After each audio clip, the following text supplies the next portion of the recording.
to The Guardian, Leo. Hacked blood test results were released online, so now everyone knows I don't have syphilis. That's my reputation ruined.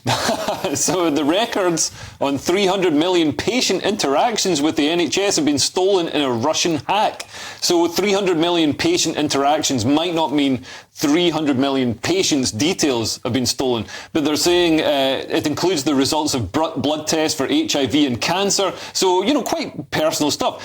So the attack, which is apparently by Russian hackers, targeted Synovis, which is a private NHS joint venture that provides pathology services such as blood tests and transfusions. So, I mean, I guess it casts a question over private NHS joint ventures. If you're going to incorporate the private companies to try and improve efficiency, does it also mean that, you know, there's a weakness in data storage as well?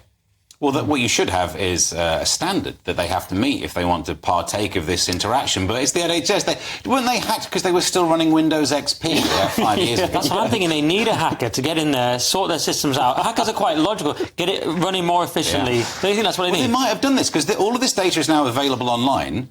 And it was encrypted by the hackers. So all you need to do is wipe your hard drives and install the stuff you can just get off the dark web. When you say the stuff you can just get off the dark web, Steve, I don't know as much about that. Just get the Tor browser. Next thing you're on the dark web, you're ordering a hit. But you know what? You feel better about it afterwards. This is the last person who said this to me was Tom Binns. I do not go to the same websites. But however, this is the reason I gave blood last week or whenever it was, because all the O blood type people were called up because they couldn't work out. You were trying to meet Russian singles in your area. Look, I clicked on the thing, and next thing you know, I lose a pint of blood and one kidney. I don't really talk about that quite a lot. Does this worry? Well, everything.